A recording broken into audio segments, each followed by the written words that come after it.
నమస్తే రవ గారు. నమస్తే జయ. చందమామ కథ ఒకటి చెప్పుకుందామండి. పూర్వం ఒక పల్లెటూరులో ఓ రైతుకి ఒక కొడుకు ఉండేవాడు. వాడి పేరు రాఘవులు.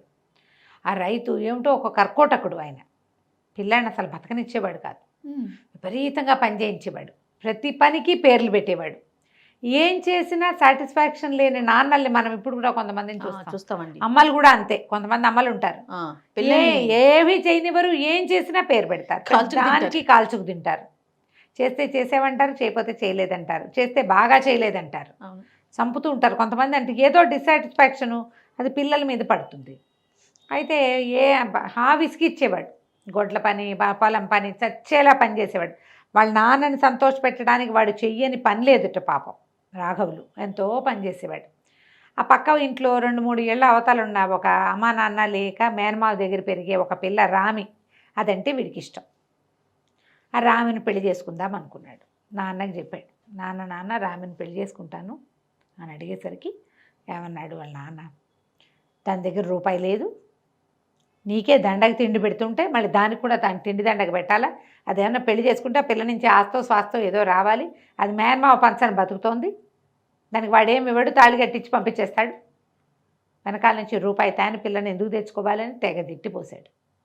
రామికి చెప్పాడు రాఘవులు. చెప్పాక ఇద్దరు కొంచెం దుఃఖపడ్డారు. తర్వాత అతనికి అనిపించింది, ఇక్కడ ఏమీ సాటిస్ఫాక్షన్ లేదు, అడవా చాకిరి, నాకు నచ్చిన పిల్లని చేసుకోవడానికి కూడా వీలు లేదు, దాని దగ్గర డబ్బులు లేవంటాడు. ఆ పనే అది కూడా పని చేస్తుంది కదా, సరే ఈ పని ఏదో బయట ఎక్కడైనా చేసుకుంటే 4 రూపాయలు సంపాదించుకొచ్చి పెళ్లి చేసుకుందాం అని చెప్పి రామికి చెప్పాడు. నేను ఎక్కడికైనా వెళ్ళి ఏమైనా సంపాదించుకొస్తా, మా నాన్న చేతుల్లో పెడితే పెళ్లి ఖర్చులు దండగంటున్నాడు, ఆ దండగ లేకుండా డబ్బులు తెస్తాను, అప్పుడు పెళ్లి చేసుకుందాం మనం, నువ్వు నీ దారి నువ్వు పని చేసుకుంటూ ఉండని ఒకనాడు బయలుదేరి వెళ్ళాడు.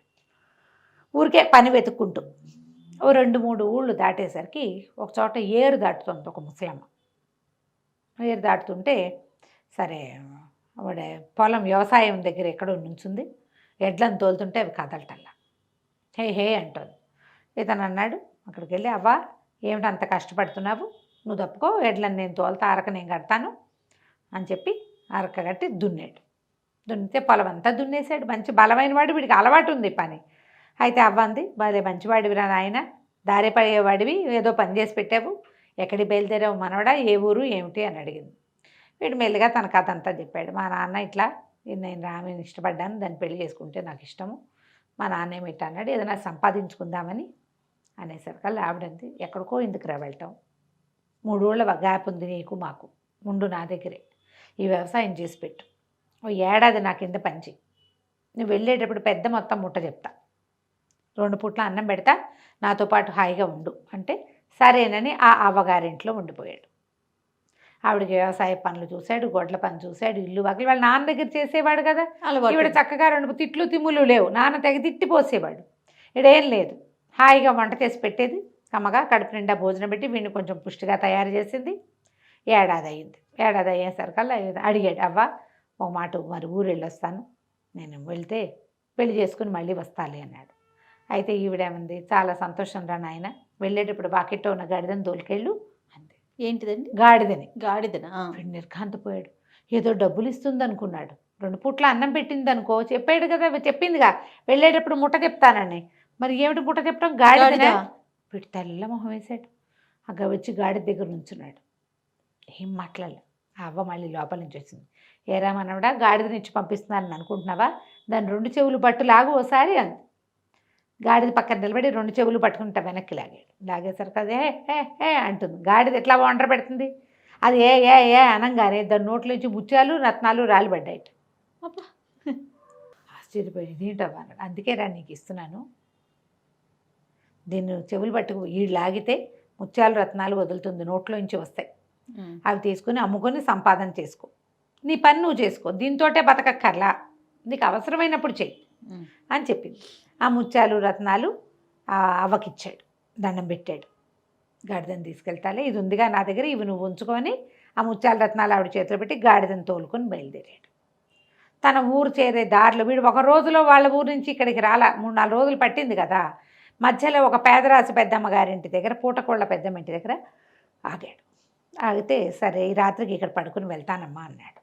సరే ఉండు నాయన అన్నాక కొంచెం డబ్బులు ఉన్నాయి, అవ్వ ఏదో 10 రూపాయలు ఇచ్చింది వీడికి, ఒక 5 రూపాయలు. అన్నం తిన్నాడు. సరే పడకేస్తుంటే అవ్వ ఏమంది, నువ్వు పెద్ద మంది బాబు పొద్దున్నే బయలుదేరి వెళ్ళిపోతావా, ఒక వరహా ఇవ్వు నీ భోజనానికి, అదే 1 రూపాయి ఇచ్చెళ్ళు అన్నది. అనేసరికల్లా ఇతను అన్నాడు, ఆ పొద్దున్నే వెళ్ళిపోతాను పెద్దమ్మ, ఉండు నేను వస్తానని. ఏం చేశాడు, కబకబ్బా బయటికి వెళ్ళి ఆ గాడి చెవులు 2 చెవులు పుచ్చుకులాగి అది అని ఇన్ని ముత్యాలు ఇన్ని రత్నాలు పడేసింది. వీడు ఇవన్నీ మూట కట్టుకుని ఒక ముచ్చని తీసుకెళ్ళి ఆ పెద్దమ్మకి ఇచ్చాడు. పెద్దమ్మ, పెద్దదానివి పేదదానివి, చక్కగా అన్నం పెట్టావు, రాత్రి పడుకోవడానికి చోటిచ్చావు, ఉంచుకో, రూపాయిదేముందిలే అన్నాడు. ముచ్చ ఒక 15 రూపాయలైనా చేస్తుంది ఖరీదు. అదే చేతిలో పెడితే ఆశ్చర్యపోయింది, ఊరిని భలే ఇచ్చాడని. అయితే ఇందులో ఏం జరిగింది, ఈ పెద్దమ్మకు ఒక కొడుకున్నాడు, వాడు మిద్దె మీద పడుకున్నాడు. ఎప్పుడైతే వీడి చెవులు పట్టిలాగది హే హే హే అంటోందో చూశాడు. అప్పుడు ఈ ముత్యాలు రాలడాన్ని వాడు చూసేసాడు. చూసేసి ఏం చేశాడు, తెల్లవారుజామునే ఆ గాడిదని తీసుకెళ్ళి వెనకాల కొట్టంలో కట్టేసి, వాళ్ళదో పిచ్చిగాడిది ఉంది దాన్ని తెచ్చి ఇక్కడ కట్టేశాడు. పొద్దున్నే మనవాడు రాఘవులు నిద్రలేచి, అదే కాదు ఈ రాఘవ రొంటిన ఇప్పుడు ఇన్ని ముత్యాలు ఇన్ని రత్నాలు వచ్చినాయి కదా, ఆవిడ కోటి చేతిలో పెట్టాడు, అవి మూట కట్టుకుని రొంటిని పెట్టుకున్నాడు. తెల్లవారుజామున వీడు నిద్రపోతుంటే ఈ రాఘవులు వీడు రొంటి తడివి రొంటిని దాచుకున్న అవి కూడా తీసేసుకున్నాడు. వాడు తీసేసుకుని గాడిదని లోపల కట్టేస్తే ఓ మామూలు గాడిదని తెచ్చి వాకిట్లో కట్టేశాడు. వీడు పొద్దున్నే లేచి గాడిదని తోలుకుని బయలుదేరి వచ్చేసాడు. నాన్న దగ్గర తీసుకొచ్చి, నాన్న నేనేం తెచ్చానో తెలుసా, అద్భుతమైన వస్తువులు తెచ్చాను, దీని చెవులు పుచ్చుకులాగా అన్నాడు. ఆ నాన్న దాని పక్కన నిలబడి చెవులు గట్టిగా పుచ్చుకులాగాడు. లాగేసరికల్లా గాడిద కొళ్ళు మండి వెనకాల ఒక్కటి పెట్టి ఒక్కటి తన్నింది. కాళ్ళెత్తి తన్నేసరికి నాన్న ఇంత దూరాన్ని పడ్డాడు. తెగ తిట్టిపోసాడు, నువ్వు ఉంటేనే తిండి తండగా, ఈ గాడిదంతతోటి తన్నులు తినేలాగా చేసావు, దరిద్రుడా, పో అవతలికి పోవని తెగ తిట్టేశాడు. వీటిని కాంతపోయాడు. గాడిద ఎట్లా మారిపోయింది, అవగారి వాకిట్లో ముత్యాలు రత్నాలు వేసిందే నోట్లోంచి వదిలింది, మరి పెద్దమ్మ వాకిట్లో కూడా వదిలింది, గాడిద ఎట్లా మారిపోయిందో వాడికి అర్థం కాదు. మారిందన్న విషయం అర్థమైంది. అది ఇది చూడడానికి ఒకేలా ఉన్నాయి, కానీ ఆ గాడిద ఇట్లాంటిది కాదు, అది ముత్యాలు రత్నాలు వదులుతుంది నోట్లోంచి, అది అరిచినప్పుడు వస్తాయి, మామూలుగా అరిస్తే రావు, ఆ చెవులు పుచ్చుకు వెనక లాగితేనే వస్తాయి. ఈ కిటుకు ఎవరికి తెలిసిందో, గాడిద ఎట్టా మారిందో తెలియదు.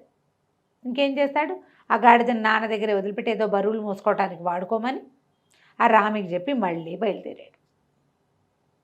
బయలుదేరితే సరే ఒక చోట ఒక ముసలాయన ఏదో పని చేసుకుంటూ కనపడ్డాడు. కనపడితే ఆ ముసలాయన కట్టెపేళ్ళేస్తున్నాడు. నువ్వేం వేస్తావులే, ఇక పడవ దాటిస్తున్నాడు కట్టెపేళ్ళని. నువ్వు ఇవన్నీ కట్టలన్నీ నువ్వెక్కడ మోస్తావు, నేను మోసి పెడతాను, పడవ దాటిస్తానని ఆ పేళ్ళన్నీ కట్టెలు పడవలో పేర్చి ఆ పడవ కొంచెం తోయటానికి సహాయం చేసి పడవ దాటిచ్చి అవన్నీ మోసుకొచ్చి వాళ్ళ వాకిట్లో పెట్టాడు. ముసలాయన అన్నాడు, బోల్డు పనుందిరా నాకు, నువ్వు ఉంటావా అని అడిగాడు. ఉంటావా అని అడిగితే, ఉంటాను తాత, ఏమన్నా పని చేస్తాను, ఇదిగో నా పరిస్థితి ఇది, నాకేమో పెళ్లి చేసుకోవాలి, డబ్బులు కావాలి అంటే సరే ఉండమన్నాడు. సంవత్సరం ఉన్నాడు ముసలాయన దగ్గర.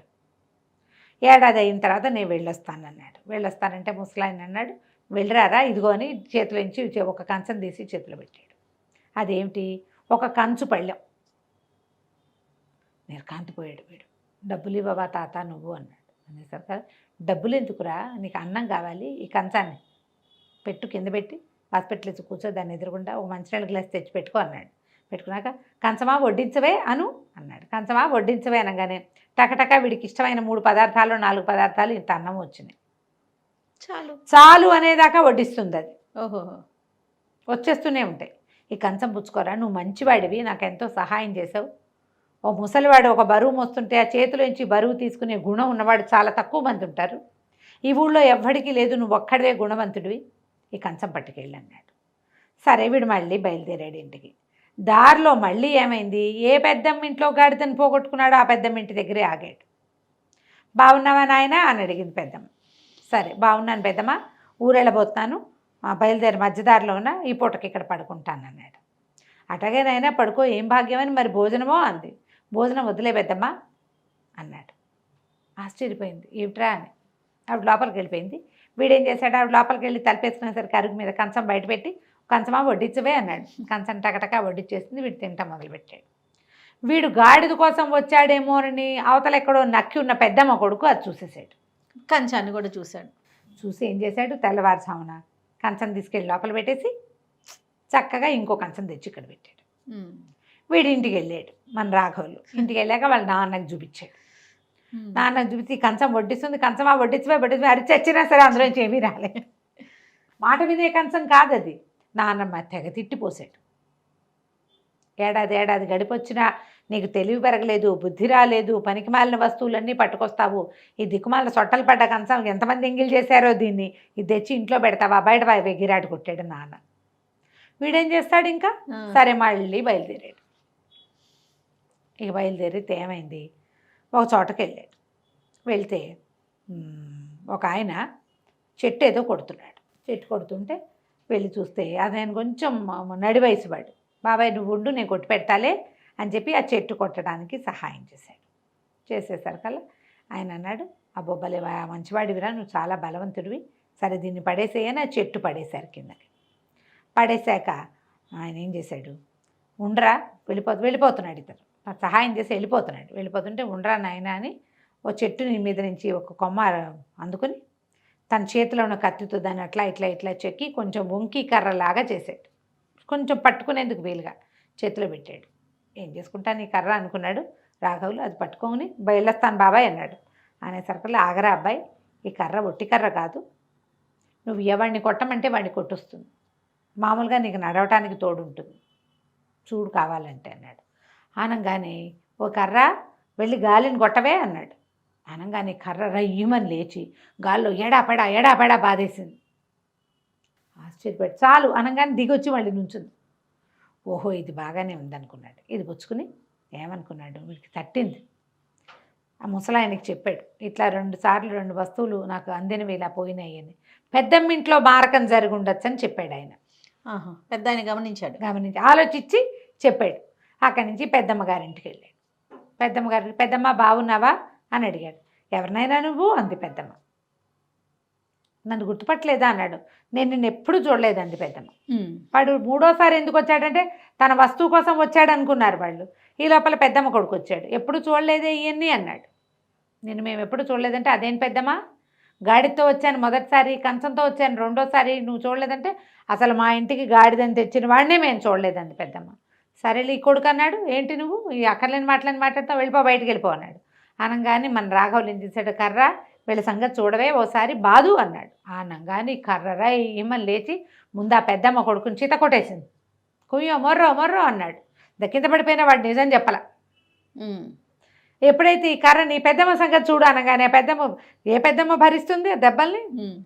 ఒక్క దెబ్బ పడంగానే బాబాబు నన్ను కొట్టద్దు నాయన, వదిలే నీ కంచము నీ గాడిదాన్ని మా దగ్గర ఏమన్నా మేము ఇచ్చేసాను, బాగా క్యాష్ చేసుకున్నారు వాళ్ళు. ఆ గాడిదని కంచాన్ని అప్పచెప్పేశారు. ఆ గాడిదని కంచాన్ని పుచ్చుకుని ఈ కర్రని తోడు తీసుకుని మళ్ళా తన ఇంటికి వెళ్ళిపోయాడు.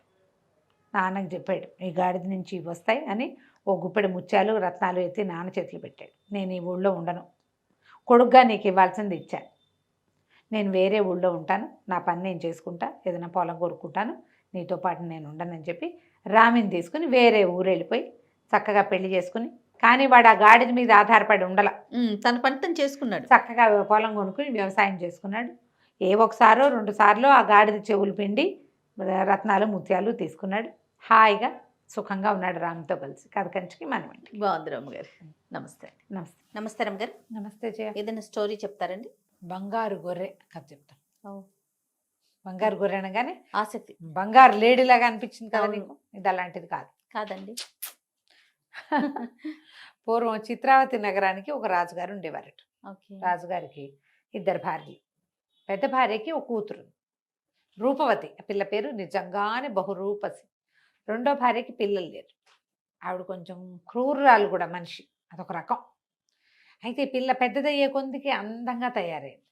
పిల్ల చిన్నప్పుడే బాగుండేది. రాజుగారు ఏమనుకున్నారంటే ఒక మంచి పిల్లాన్ని చూసి పెళ్లి చేసి ఆ కుర్రాడికే రాజ్యం ఇవ్వాలని. చిన్నరానికి ఒక రకమైన మంటగా ఉండేది. దీనికేమో ఆ సవితి కూతురికేమో అంతా రాజ్యాంగం సాగుతోంది, దాని మొగుడే రాజు. ఎప్పటికీ ఇది ఇట్లాగే ఉండిపోతుంది, నేనేమో కొన్నాళ్ళు పైగా ముసలిరాండి అయిపోతా. ఇలా మంటగా ఉండేదన్నమాట. అందుకని రాజుగారికి ఏం చెప్పిందంటే ఈ పిల్లకి మంచి పేరు రాకూడదు, అలా ఉండేది.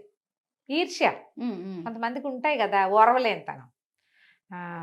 రాజుగారికి ఏం చెప్పిందంటే, కాదండి ఇంత అపురూపమైన అందగత్తె మన అమ్మాయి, ఎటో ఎవరికో ఒకడికి ఎటో ఇచ్చేస్తాం, ఏదో సంబంధాలు చూసి అందరూ చేసినట్టు చేస్తే మన గొప్ప ఏముంది, ఇంకా మన పిల్ల సౌందర్యం గొప్ప ఏముంది. ఇట కాదు, పిల్లని దాచేద్దాం. పిల్లని పెళ్లి కూతుర్ని వెతికి పట్టుకోగలిగే వాడికే పిల్లనిచ్చి పెళ్లి చేస్తాం. రాజ అంతఃపురం అంతా తిరగచ్చు, వాళ్ళు అంతఃపురంలోనే ఉంటుంది పాప, దాన్ని వెతికి పట్టుకోవాలి. ఎవరు వెతికి పట్టుకోలేరో వాడు తల కొట్టించి కోట కట్టించాలి. అయ్యో, అమ్మాయికి చెడ్డ పేరు రావాలంటే ఏంటి, ఈ అమ్మాయి వల్ల వాళ్ళు చచ్చిపోయారు అనే పేరు ఎప్పటికీ మోసుకోవాలి కదా అమ్మాయి. ఇలా పెట్టింది. అయితే రాణిగారి తాలూకు ఈ శ్రద్ధకి రాజుగారు చాలా ఆశ్చర్యపోయాడు. పిల్లకి అద్భుతమైన వరుణ్ణి, సాహసిని తీసుకురావాలని కోరుకుంటోంది పెంతల్లి, బాగుంది కదా, సరేననుకున్నారు. ఈ అంతఃపురం తాలూకు ఒక తోటలో, అంతఃపురానికి పెద్ద తోట ఉంది, ఒక కొలనుంది. ఆ కొలంలో నీళ్ళన్నీ తీసేసి దాని కింద ఒక భూగృహాన్ని నిర్మించారు. దానికి రాజనగర్లో నుంచి లోపల నుంచి ఒక మార్గం ఉంది, అందులోంచి యథేచ్ఛగా తిరుగుతారు. ఆ మండపంలో అమ్మాయిని పెట్టేశారు, ఆ లోపల భూగృహంలో పైన ఫుల్గా నీళ్ళు నింపేశారు. ఇది ఈ అమ్మాయి బయటకు వచ్చేందుకు వివరం లోపల ఎక్కడో ఉంది. బయట వాళ్ళకి భూగృహం ఇక్కడ కనపడుతుంది, కానీ ఇది కనిపించదు, నీళ్ళల్లో ఉంటుంది. సరే, రాజకుమారులని చాటింపేశారు. మా అమ్మాయిని మేము ఒక చోట ఉంచాం, పిల్ల ఎక్కడుందో కనుక్కున్న వాడికి ఇచ్చి పెళ్లి చేస్తాం. ఎవరైతే పిల్లని కనుక్కోలేక అంతఃపురం అంతా తిరుగుతారో వాడికి బయట తిరగకూడదు, అంతఃపురంలో తిరిగిన వాడు. మా అనుపానుని తెలిసిపోతాయి కదా, వాడు తల కొట్టేస్తా ఉన్నారు. ఓకే. ఇక ఎంతమందో వచ్చారు తండోపతండాలుగా. దీనికి పక్కనే మరువక రాజ్యం అని ఒక రాజ్యం. రాజుగారికి 3 అబ్బాయిలు ఉన్నారు. ఆ పెద్ద అబ్బాయికి మంచి ఛాలెంజెస్ అంటే ఇష్టం. నేను వెళ్ళి వెతుకుతానంటే, వదిలేనైనా వాళ్ళంతా చచ్చిపోతున్నారు, మనకి ఎందుకు వచ్చింది, ఇంకో చక్కటి పిల్లని చూసి చేసుకుందాం, 3 అక్కచెల్లెళ్ళు సంబంధం ఏదైనా చూస్తే 3 పిల్లల్ని ఇచ్చి చేసేస్తారు అని తండ్రి చెప్పినా వినలా. పక్క రాజ్యం అయ్యుండి మనం వెళ్ళపోతే మనల్ని బలహీనలు అనుకోరు ప్రపంచం అంతా, 3 ఉండి వెళ్ళపోతేట అని పెద్ద అబ్బాయి వెళ్ళాడు. జనాలతో పాటు వీడి తల కూడా కోటెక్కింది. 2వ అబ్బాయి వెళ్ళాడు, అదే దారి పెట్టాడు. 3వ అబ్బాయి వెళ్తానన్నాడు. అనేసరికి ఆయన చాలా బాధపడ్డాడు. పెద్ద పిల్లలు 2 చావులతోటి వాళ్ళు పందెం పెట్టారు, వాళ్ళని అనడానికి వీల్లేదు, ఇష్టం లేకపోతే మానేయాలి, చావుకు రెడీ అయితే వెళ్ళాలి. ఆ కాలంలో నడిచేది అట్లా.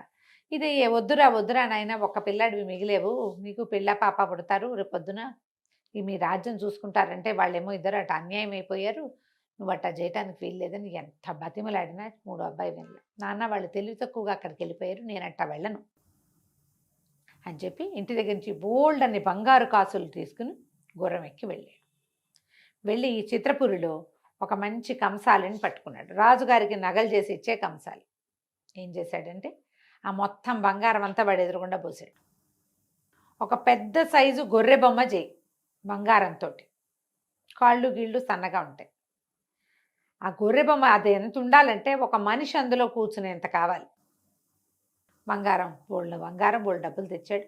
ఇతను ఏం చేశాడు, కంసాలి బంగారం అంతా కరగదీసి ఒక బ్రహ్మాండమైన సైజులో ఉన్నటువంటి గొర్రె బొమ్మని చేశాడు.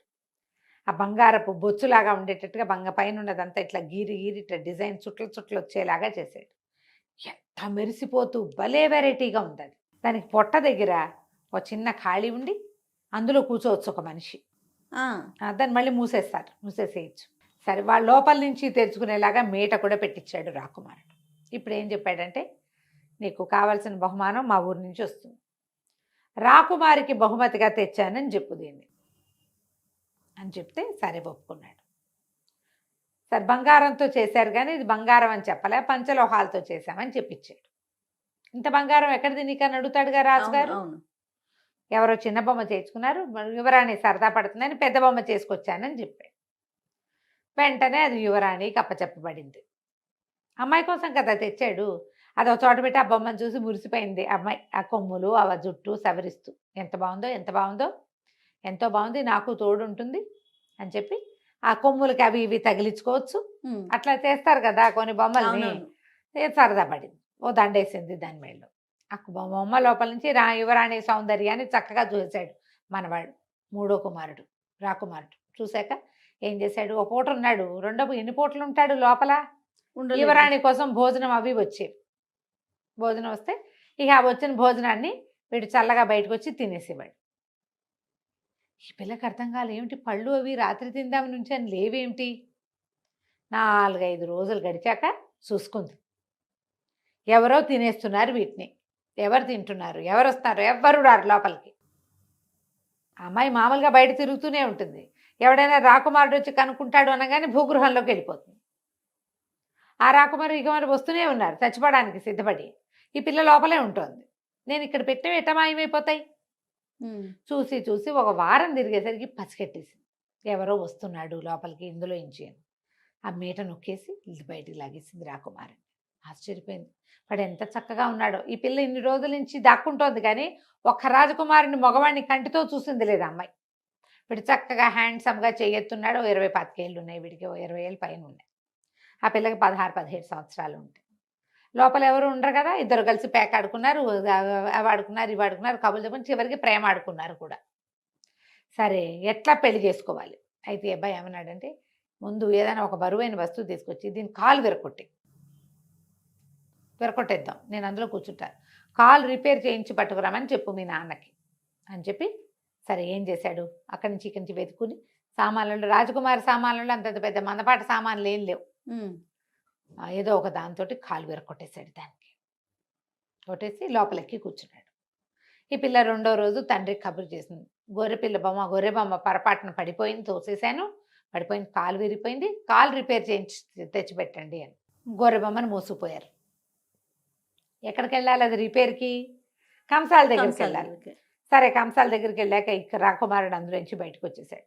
బొమ్మ రిపేర్ చేసి పంపేసేయి అని చెప్పి తను బయటకు వచ్చేసి తన బస, తన గుర్రం అవి కట్టేసి ఉన్నాయి కదా, అక్కడికి వెళ్ళిపోయి చక్కగా ఫ్రెష్గా తయారై రాకుమారుడు అలంకారంలో రాజుగారి దగ్గరికి వెళ్ళాడు.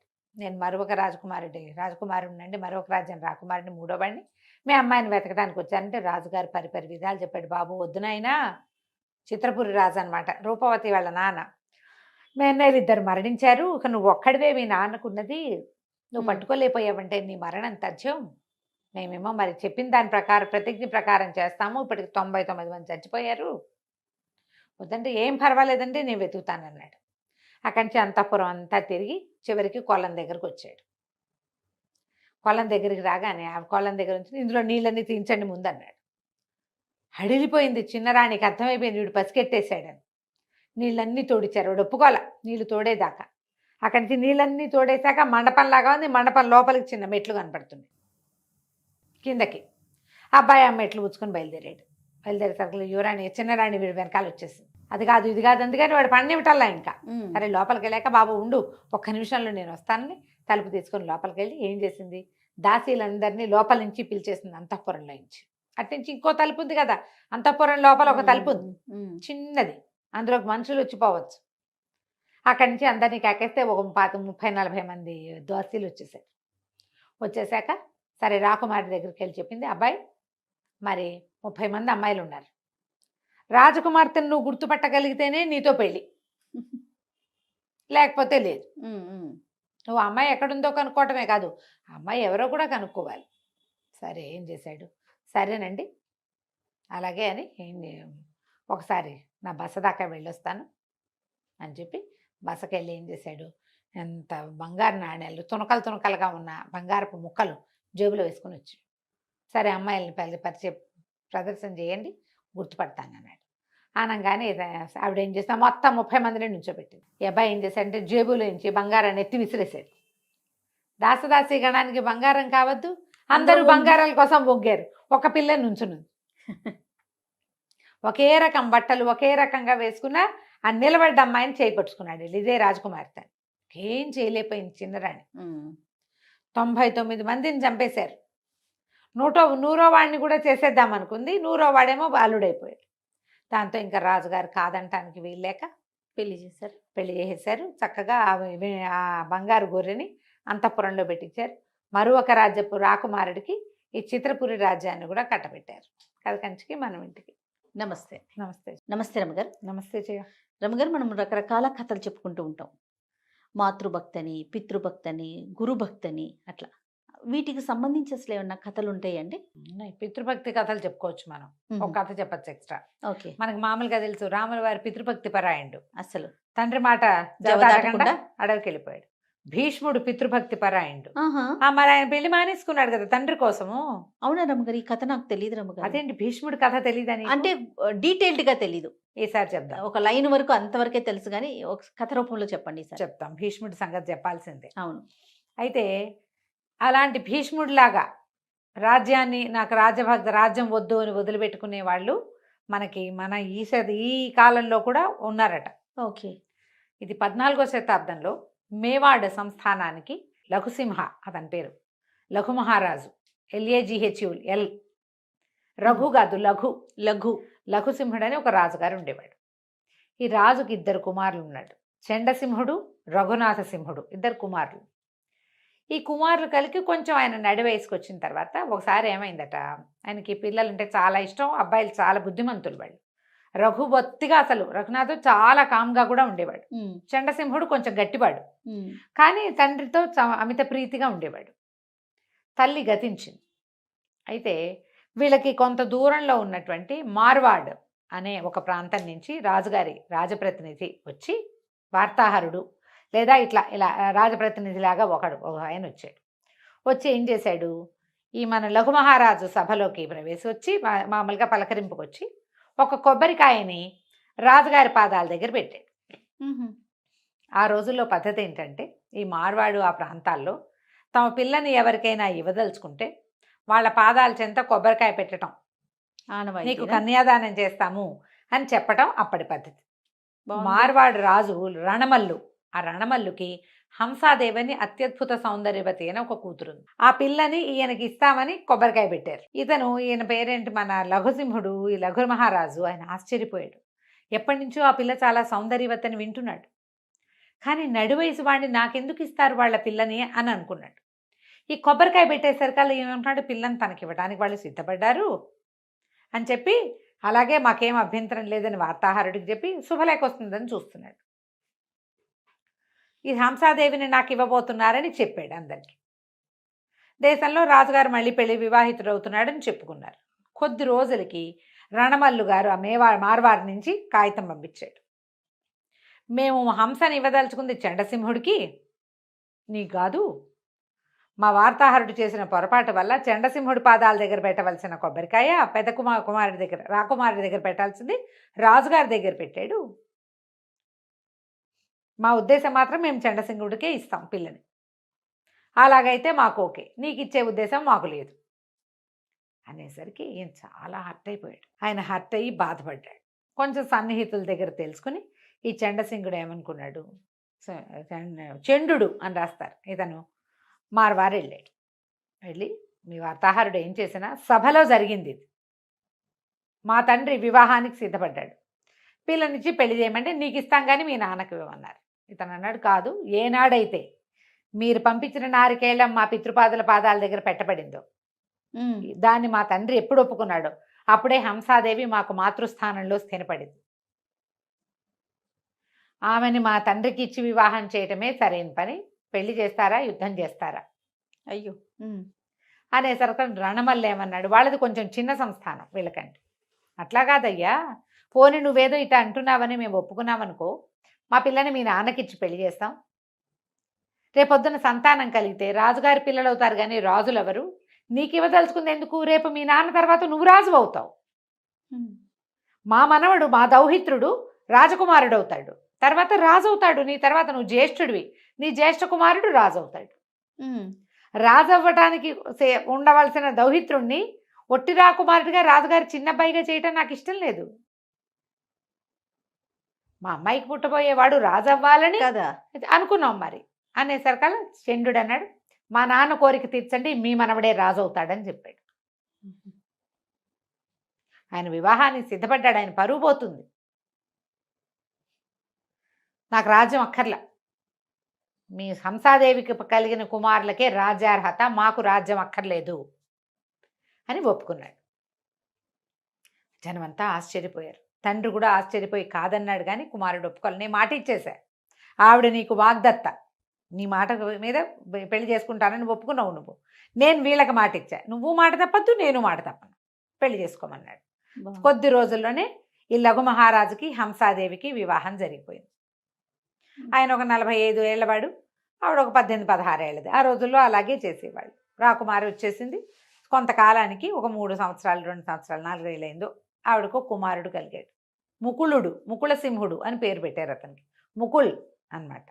ఈ ముకుళుడు కాస్త చంటి పిల్లాడిగా, ఒక ఏడాది పిల్లాడిగా ఉండగానే ఏమైందట, ఈయన ఎక్కడికో వెళ్ళవలసి వచ్చింది, ఈ లఘు ఎవరు? మహారాజు. అప్పుడు ఏంటంటే గయా క్షేత్రం ఉంది కదా, గయా క్షేత్రంలో మహమ్మదీయులు, ఇది 14వ శతాబ్దం అంటే అప్పుడే మొఘల్స్ వాళ్ళంతా వస్తున్న కాలం. మహమ్మదీయులు వచ్చి అక్కడ దేవాలయాలు అవి పాడు చేస్తున్నారని, అక్కడికి వచ్చి రక్షించవలసిందని అక్కడి నుంచి కబురు వచ్చింది. కబురు వచ్చేసరికి ఈయన రాజుగా ఈయన వెళ్ళాలి. ఈయన ఏమన్నాడు, ఈయనకి అర్థం కాలేదు, ఇప్పుడు చంటి పిల్లాడిని వదిలిపెట్టి వెళ్తే.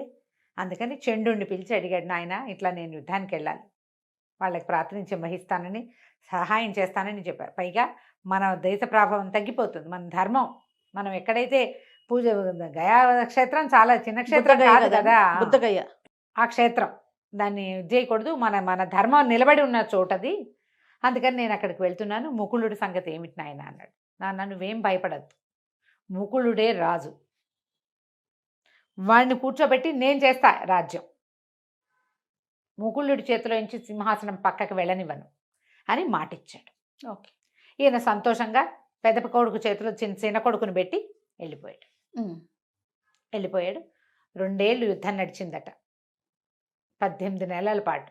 ఆయనేమో గతించాడు, అక్కడ మరణించాడన్న వార్త వచ్చింది. యుద్ధం గెలిచారు కానీ రాజుగారు మరణించాడు. రాజు లేకుండా ఎట్లా, ఈ ముకుళుడు 2 ఏళ్ళు నిండుతున్న పిల్లవాడిని సింహాసనం మీద కూర్చోబెట్టి, సింహాసనం పక్కన చిన్న పీఠం వేసుకుని చండు దాని మీద కూర్చుని రాజ్యాన్ని నడిపించడం మొదలుపెట్టాడు. ఇక ప్రజల్లో చండు మీద చాలా ప్రేమ వచ్చింది. ఇచ్చిన మాట నిలబెట్టుకున్నాడు కదా. ప్రజలు అసలు చండు పక్షమే అంత. ఆ స్థానంలో ఎక్కువ భాగం చండు స్నేహితులు వాళ్ళు ఉన్నారు. ఈ హంసాదేవికి మెల్లిగా భయం వచ్చేసింది. పిల్లాడే రాజైనప్పుడు సంతోషం వచ్చింది కానీ క్రమంగా చండు ప్రాభవం పెరిగిపోతుంది. రేపు నాటికి పిల్లాడిని ఏమైనా చేస్తే, అయితే ఇలాగ మెల్లిమెల్లిగా పెరిగేసరికి చండుకి తెలిసిపోయింది ఇలా ఆవిడ అనుకుంటోంది అని. అయితే ఏం చెప్పాడంటే, అమ్మా నువ్వేం భయపడద్దు, మా నాన్నకి మాట ఇచ్చాను, నువ్వు ఇక్కడే ఉంటే వీళ్ళందరూ నీ వైపే చూస్తారు కానీ నా కొడుకు వైపు చూడరయ్యా, నాకు అది భయం అంది. సరే నేను ఇక్కడి నుంచి వెళ్ళిపోతాను, వేరే ప్రాంతానికి వెళ్ళి స్థిరపడతాను, నా సొంత ప్రపంచం ఏదో నేను నిర్మించుకుంటాను, పిల్లాన్ని జాగ్రత్తగా చూసుకోమని చెప్పి తమ్ముడైన రఘునాథుడు, అతను మెతకవాడు, ఆ రఘునాథుడిని మాత్రం ఇక్కడ ఉంచి తన స్నేహితులు, తన పరివారంతో ఎవరైతే తనని ఫాలో చేయదలుచుకుంటారో వీళ్ళతో కలిసి వేరే ప్రాంతానికి వెళ్ళిపోయాడు. ఎప్పుడైతే మేవాడ్ నుంచి చండసింహుడు వెళ్ళిపోయాడో ఆవిడ ఏం చేసింది, తన తండ్రికి వచ్చి కబురు చేసింది, వచ్చి కాస్త రాజ్యాన్ని చూడడానికి హెల్ప్ చేయి, పిల్లాడి పెంపకంలో నాకు సహాయం చేయండి అంటే. ఇది మహాద్భుతమైన రాజ్యం మేవాడు, చిత్తోడ్ గఢ్ అని చెప్పుకుంటాం కదా, ఆ గఢ్ ఉన్నది వీళ్ళకి. చాలా ఆస్తిపాస్తులు ఉన్నది, ఎంత సంపద ఉందో అక్కడ, ఎంత పంటలున్నాయో, సిరి సంపదలతో తులదూగుతున్న రాజ్యం ఇది. సో పుట్టింటికి కబురు చేసుకుంది. మరి తండ్రి తమ్ముడు కావాలి కదా సహాయానికి. ఆవిడ అన్నదమ్ములు వీళ్ళంతా కలిసి ఊసర క్షేత్రం, అది తొండల గుడ్లు పెట్టే క్షేత్రం, ఊళ్ళు అవి. మార్వాడు అంత మంచిది కాదు, మార్వాడు రాజ్యం చిన్నది, అక్కడ పెద్ద డబ్బు లేదు, రాజ్యమే ఉంది కానీ ఇంత సిరి సంపదలతో తులతూగేది కాదు. ఈ ఊసర క్షేత్రంగా ఉన్న ఈ మార్వాడిని వదిలిపెట్టి మేవాడు రాజ్యానికి షిఫ్ట్ అయిపోయారు వాళ్ళు. అక్కడ ఎవరికో అప్పచెప్పేసి అది చూస్తారు, అది వీళ్ళ కిందే ఉంటుంది. పెద్ద వాళ్ళంతా తండ్రి తాన్నదమ్ములు ఇక్కడికి వచ్చేసారు. క్రమంగా రాజ్యంలో వీళ్ళ గట్టి చేసుకున్నారు. ఇక ఎట్టి పరిస్థితుల్లో అతన్ని రానివ్వకూడదు, చండుని ఇక్కడికి రానివ్వకూడదు. అంతఃపురం మీద వీళ్ళదే పెత్తనం, పుట్టింటి పెత్తనం చాలామంది చేస్తారు చూడు, ఇప్పుడు కూడా అట్లా. రోజులు గడుస్తుంటే ఏమైంది, ఒకనాడు సభ తీర్చి ఉన్నారు. ఆవిడ చాలా గట్టిగా ఉన్నారు, తెలుస్తోంది ప్రజలకి ఆవిడ పుట్టింటి వాళ్ళ ప్రభావం హెచ్చుగా ఉంది అని. ఆవిడ అన్నదమ్ములు కూడా కొంచెం తీవ్రంగానే ప్రవర్తించేవాళ్ళు.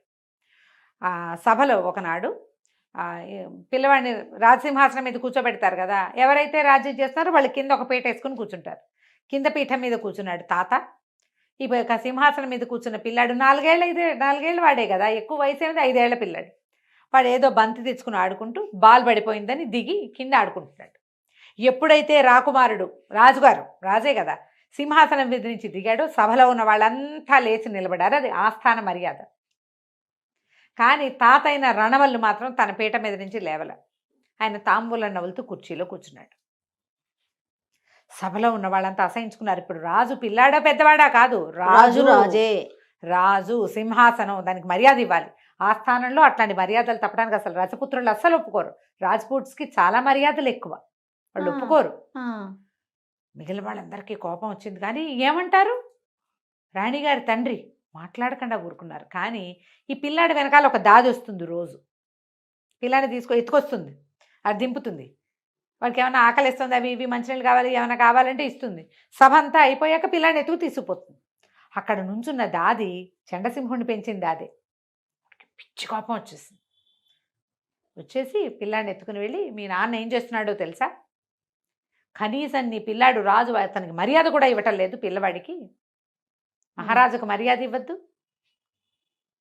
రాణాకి మర్యాద ఇవ్వని వాడు అసలు ఈ రాజ్యంలో ఉండకూడదు, నువ్వు వాళ్ళని తెచ్చి పెట్టావని చెప్పేసరికల్లా ఆవిడ ఏం చేస్తుంది, తండ్రిని పిలిచి, ఇట్లా చేస్తున్నావా నువ్వు, ఇది పద్ధతేనా, ఆస్థానంలో అందరూ ఏమనుకుంటారు, మా రాజ్యంలో ఏ పద్ధతో ఆ పద్ధతి ప్రకారం నువ్వు నడవాలి అనేసరికల్లా ఆయన ఈడ్చి ఒకటి కొట్టాడు కూతురు.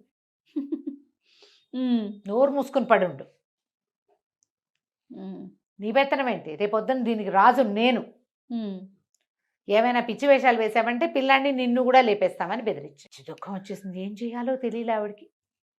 ఇంతలో ఏమైంది, కొద్ది రోజులు గడిచాక రఘునాథుడిని సింహుడిని సంహరించేశారు. రెండో రాజకుమారుడు అంటే చండసింహుడి తమ్ముడు. ఇప్పుడు ఆయనకి మందు పెట్టి మరణించేలాగా చేశారు.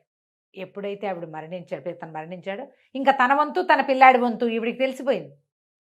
ఇక చాలా దుఃఖపడి ఎలాగైనా చండు రావాలని, ఆవిడకి ముందు ఏమనిపించింది, ఇతను ఏం చేసేస్తాడో అనిపించింది. ఏం చేసినా ఆ రాజ్యానికి రాజు అతను, అది అసలైన వారసుడు. ఇప్పుడు వేరే వాడిని తెచ్చి తను కూర్చోబెట్టింది కాదు, అంతే. అక్కడ తనకి మర్యాద లేదు. కనీసం ఆ పిల్లాన్ని ఏమైనా చేస్తే ప్రజలు ఏమైనా అనుకుంటారని భయం ఉండేది చండుడికి.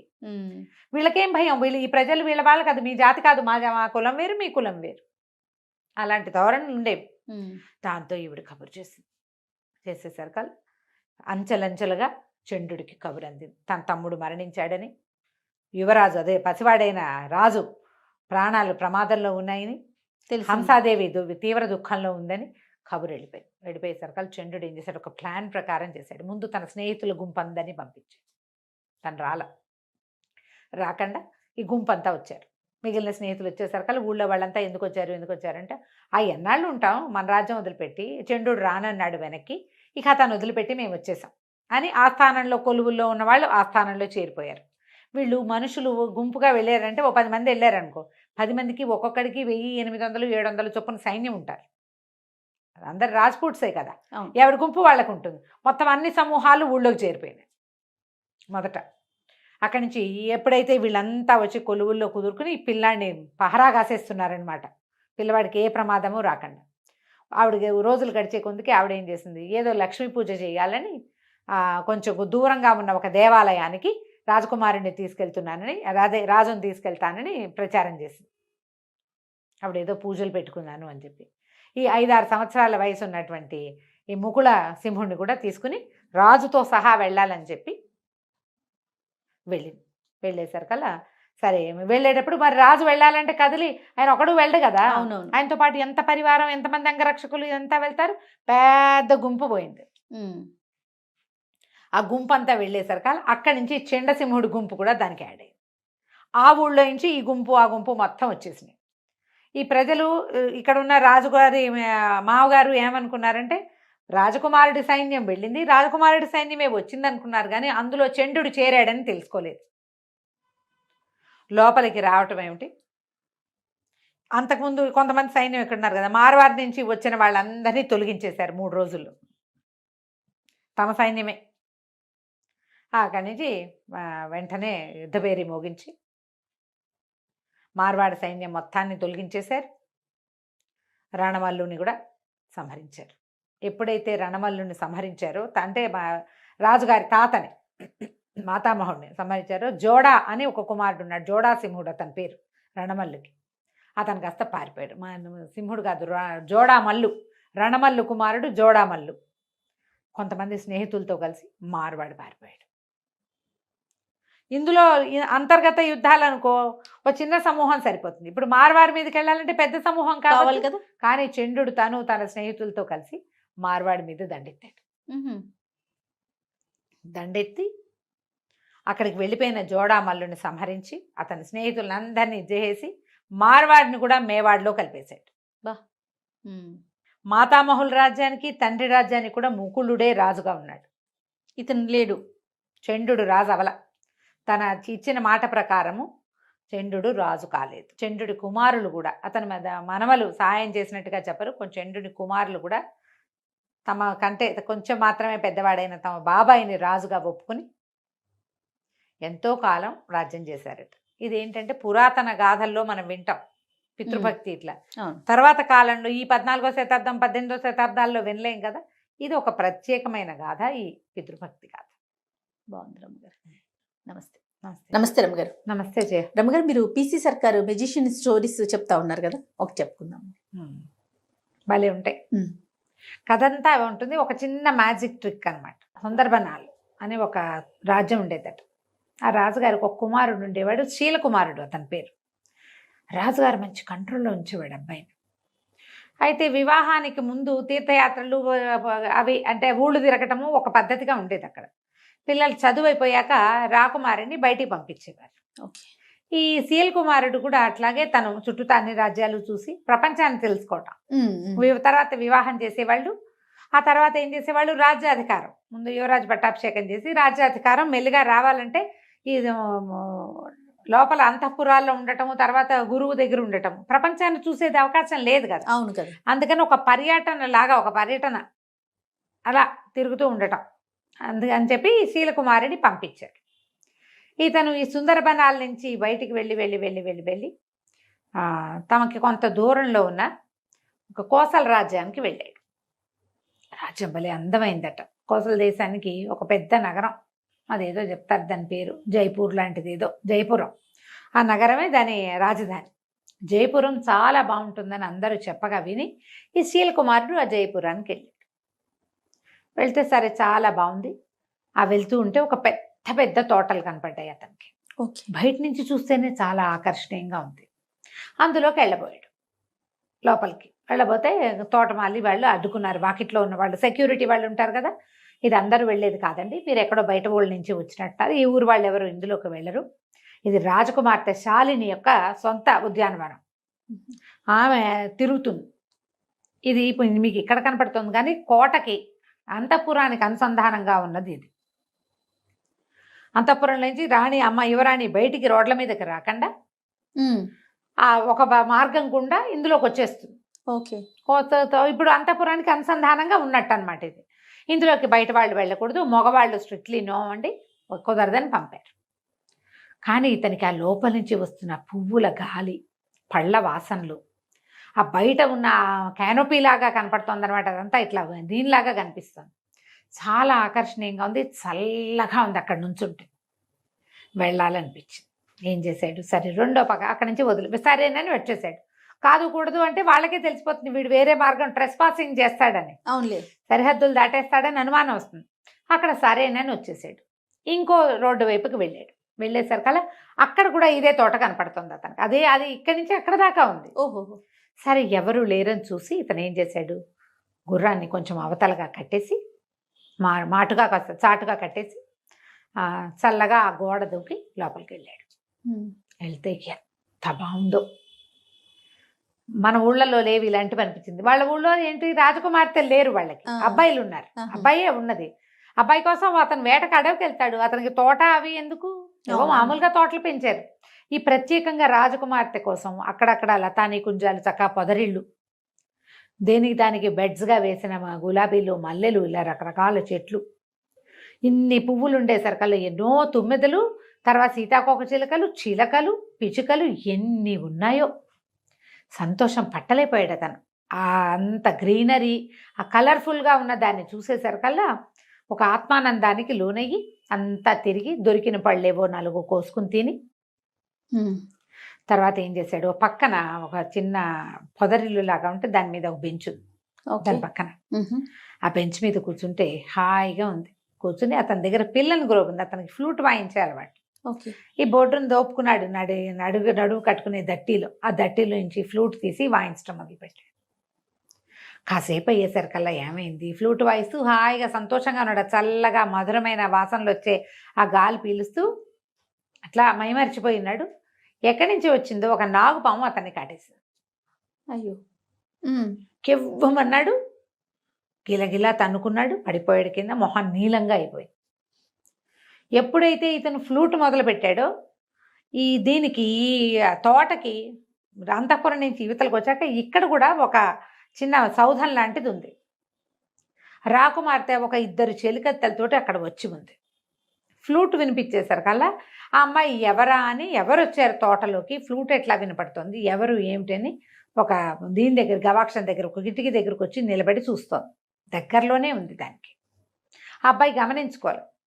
చూసేసరికల్లా ఎవరో కుర్రాడి వయసుండి అతనికి వేసే చూస్తుంది. ఉన్నట్టుండి పాము కాటేయటం, అతను కేక పెట్టడం, అమ్మాయి పరిగెత్తుకుంటూ వచ్చి చెలికత్తెల సహాయంతో ఇతను చూసేసరికల్లా కనపడింది. ఈ చెలికత్తెల్లో ఒక చెలికత్తె తల్లి విషవైద్యం తెలిసిన తల్లి. ఆ పిల్లకు కూడా కొంత తెలుసు. ఈ అమ్మాయి ఏమందంటే, ఇది పలానా పామమ్మ, దీనికి వేరు పెట్టి వైద్యం చేస్తే ప్రమాదం తప్పుతుందంటే సాయం పట్టండి అని ముగ్గురు కలిసి అతన్ని లోపల గదుల్లోకి తీసుకొచ్చారు. తీసుకొచ్చి రాకుమార్తె అతను ఇక్కడ ఇందులో ట్రెస్ పాసింగ్ చేసి లోపలికి వచ్చాడంటే అతనికి శిక్ష పడుతుంది. అంతేగా. అతనేమి తన్ని చూడడానికి రాలా, ఈ తోట సౌందర్యం కోసం వచ్చాడు. ఆ సంగీతం బాగుంది, రాకుమారుడు చక్కగా ఉన్నాడు. ఎవ్వరికీ చెప్పకుండా 5-6 రోజుల పాటు అతన్ని అక్కడే దాచిపెట్టి వైద్యం చేయించి అతను కోలుకునేదాకా కాపాడింది. ఓకే. కాపాడి పంపించేద్దాం అనుకుంది. కాస్త కోలుకునేసరికల్లా తన ఫ్లూట్ వాయించడము, కబుర్లు, మాటల్లో మెల్లిగా మనసు ఇచ్చిపుచ్చుకున్నారు వీళ్ళు. కోలుకున్న తర్వాత ఇతను, నేను బయలుదేరి చాలా కాలం అయింది, ఇంటికి వెళ్ళిపోతాను అని చెప్పి, నాకు కూడా వివాహ ప్రయత్నాలు చేస్తున్నారు అని తెలుసుకున్నాడు. ఆ అమ్మాయికి నాకు కూడా వివాహ ప్రయత్నం చేస్తున్నారు, ఎట్లాగో ఉత్తరాలు రాస్తారు, మీ దగ్గర నుంచి ఫోటోలు వస్తాయి, నేను నిన్నే సెలెక్ట్ చేసుకుంటా, మన ఇద్దరం పెళ్లి చేసుకుందామని ఆ అమ్మాయికి మాట ఇచ్చి ఇంటికి వచ్చేసాడు.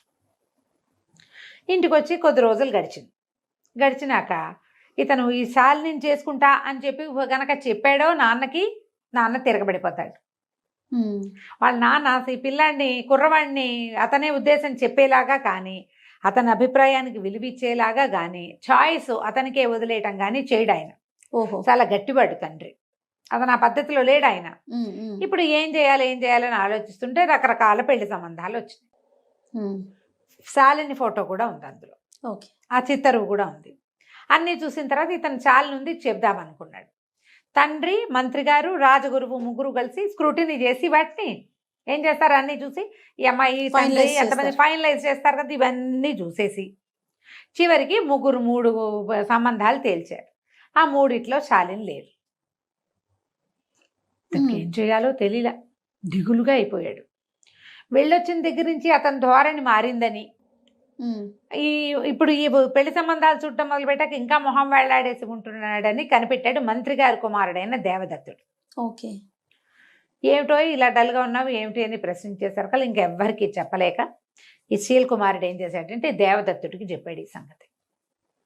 నేనేం చేయను, నేనేమో అమ్మాయికి మాటిచ్చి వచ్చాను, తను నచ్చింది నాకు, నా ప్రాణం కాపాడింది, అమ్మాయి చాలా బాగుంది, రాజ్యము వాళ్ళ ఏర్పాట్లు మరీ బాగున్నాయి, మా నాన్నగారేమో తేల్చిన సంబంధాల్లో శాలిని లేదు. అక్కడికి రాజగురువు మంత్రి గారు అబ్బాయిని అడగండి అంటే, ఏం పర్వాలేదు, నేనే సెలెక్ట్ చేస్తే మా అబ్బాయి అది చేసుకుంటాడని మొదలుపెట్టాడు ఆయన.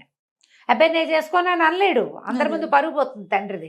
ఏం చేయాలో తెలియట్లేదు అంటే దేవదత్తుడు అన్నాడు, దానికే ఉంది, మనకి ఒక మంత్రవాది ఒక ఆయన ఉన్నాడు, అంటే ఐంద్రజాలికుడు, అదే మంత్రవాది అని అనకూడదు, ఇంద్రజాలం చేస్తాడు, ఆయన పేరు ఏదో భయంకర లాంటిది పేరు, ఆయనతోటి మాట్లాడదాము, ఏదైనా సలహా చెప్తాడని అక్కడికి వెళ్ళి, రాకుమారుడు ఇట్లా ఒక అమ్మాయిని ప్రేమించాడు, రాజకుమార్తెనే, కానీ తండ్రి గారు సెలెక్ట్ చేసిన సంబంధాల్లో ఆ సంబంధం లేదు, ఏం చెయ్యాలి అంటే అతను అన్నాడు, సరే నేను చెప్తాను లేవు ఉపాయం, చూద్దామన్నాడు. చూద్దామన్న తర్వాత సరే మంత్రి గారు వీళ్ళంతా సంబంధాలు తీస్తున్నారుగా, ఈ 3 సంబంధాలు ఈ అబ్బాయికి చూపించారు. ఆ అబ్బాయి నేను తేల్చుకోలేకపోతున్నానని చెప్పాడు. తేల్చుకోలేకపోతున్నాను అనేసరికల్లా సరే ఈ 3 తేల్చుకోకపోతే అవన్నీ చూడని మొత్తం పటాలన్నీ పెట్టారు. మాట్లాడపోతే అప్పుడు ఇంద్రజాలికుడు కూడా వచ్చాడు, వాళ్ళు 4 మాట్లాడుకునే చోటు. అట్లా కాదు, ఇప్పుడు రాజకుమారుడికి కంటికి నచ్చడం కాదు, మనసుకి నచ్చాలి.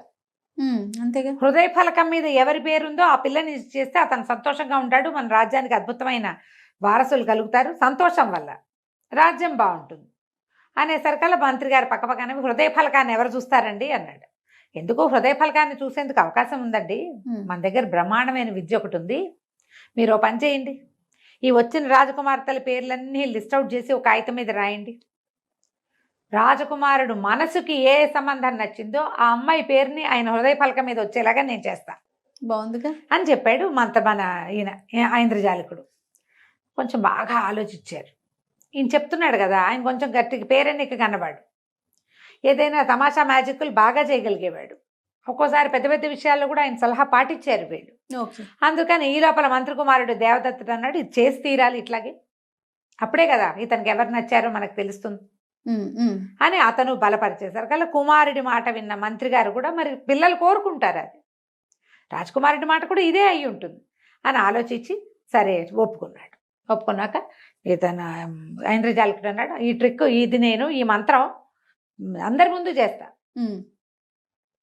మనం సభలో చేసి చూద్దాం కావాలంటే, రాజుగారు తిరిగిపోకుండా అనమాట. ఓకే, ఆ సంబంధం మనం వద్దనుకున్నామని ఆయన అంటాడేమోనని సభలో చేద్దామన్నారు. సరే, రేపొద్దున ఆ పరీక్ష హృదయ ఫలకాన్ని సందర్శనం, మర్నాడు పొద్దున రాజకుమారుడు వచ్చి కూర్చున్నాడు. ఓకే, సభలో లిస్ట్ అవుట్ చేశారు, ఒక 15 సంబంధాలు రాశారు, పేర్లు అందరు యువరాణుల పేర్లు రాశారు. రాశాక ఏం చేశాడు ఈయన, బోల్డని మంత్రాలు చదివి రాజకుమారుడి చుట్టూతా ఇట్లా చేసి దిష్టి తీసినట్టు దాన్ని అంటించేశాడు. ఓకే, ఆ కాగితాన్ని అంటించేశాడు. కాగితం అంటించి దాన్ని ఒక పళ్ళెంలో వేసాడు. వేస్తే కాగితం అంటుకుపోయి మొత్తం కాలి బూడిదొచ్చింది. అంతేగా మసి వస్తుంది, మసి కాలిపోతుంది. కాగితం అంటుకుంటే ఎలా వస్తుంది, నల్లటి వస్తుంది కదా. సరే ఇతను ఏం చేశాడు, రాజకుమార మీ చొక్కా విప్పండి అని చెప్పి అతను షర్ట్ విప్పించారు. చొక్కా విప్పిన తర్వాత ఈ మసి తీసి రాజకుమారుడి గుండెల మీద ఇట్లా ఇట్లా ఇట్లా ఇట్లా రుద్దాడు. రుద్దంగానే ఒక పేరు ప్రత్యక్షమైంది అక్కడ, శాలిని అనుంది. అని ఆశ్చర్యపోయారు ప్రజలంతా. ఎట్లా వచ్చింది అంటే ఈయన మనసులో అంత గాఢంగా అమ్మాయి నచ్చింది, అది హృదయ ఫలకం మీద కనపడింది కదా, ఇంకేముంది శాలినితోటే పెళ్ళి అన్నారు. అక్కడి నుంచి కాకోసల రాజ్యానికి కబురు చేశారు, మీ అమ్మాయిని మా అబ్బాయికి చేసుకుంటామన్నారు. వివాహం అయిపోయింది, వీళ్ళంతా అక్కడికి తరలి వెళ్ళారు. తోటలోనే పెళ్ళి అడిగాడు రాజకుమారుడు, ఆ తోటలో బ్రహ్మాండంగా విందు చేశారు, అన్నీ హాయిగా అయిపోయింది. శాలినికి అక్కడ తోటలో విహరించడం అలవాటు కాబట్టి ఇక్కడ కూడా అలాంటి తోట నిర్మించడానికి అక్కడి నుంచే శిల్పులు తోటమాళ్ళు అందరినీ తీసుకెళ్తానని చెప్పాడు. బాగుంది. ఇంటికి వచ్చారు, సుందరవనానికి తిరిగి వచ్చేసారు. వచ్చిన తర్వాత ఆ రోజు రాత్రి పునఃసమాగమం అని గదిలోకి పంపించారు. ఈయన ఏం చేశాడంటే ఒక చక్కటి సబ్బు గిఫ్ట్ చేశాట రాకుమార్తెకి. రాజకుమారుడు శీలకుమారుడు శాలినికి ఇచ్చాడు. ఇచ్చేసరికి శాలిని ఏమిటి ఇంతకంటే గొప్ప బహుమతి దొరకలేదంటే, ఎందుకు ఈ బహుమతి దీనివల్లే నువ్వు నాకు దక్కేవు, లేకపోతే నువ్వు దక్కేదానివి కాదు, నేను మా నాన్నగారి మాట కాదనలేక చేసుకునేవాడిని అని చెప్పాడు. ఏం చేశారట, సబ్బు నానబెట్టి సబ్బుతోటి అతని గుండెల మీద శాలిని అని రాశారు. ఆల్రెడీ అది ఆరిపోయింది, ఆరిపోయి ఉండిపోయింది ఒంటి మీద. కడిగితే కదా పోయేది సబ్బు. ఈ మసి పూసేసరికల్లా అంటుకున్న సబ్బు మీద మసి అంటుకుని శాలిని అని కనపడింది. హృదయ ఫలకం దాని మీద రాసినట్టు కనిపించింది. ట్రిక్ చూడు, మ్యాజిక్ ట్రిక్, సూపర్. మనం ఏదైనా ఒక అక్షరాలు ప్రత్యక్షం లాగా చేయాలంటే ఇప్పుడు మన వాళ్ళు ఏం చేస్తున్నారు, రాసేసుకుంటారు పేరు, దాని మీద ఈ మన సెలోఫెన్ టేప్ తీసి ఇస్తే సరిపోతుంది. ఇప్పుడు కొత్త ట్రిక్కులు వచ్చాయి కదా, పాతకాలపు ట్రిక్. దీంతో ఈ రాజకుమారుడు రాకుమార్తెని పెళ్లి చేసుకున్నాడు. కథ కంచికి మనం ఇంటికి. బాగుందండి. నమస్తే రమ్మ గారు. నమస్తే.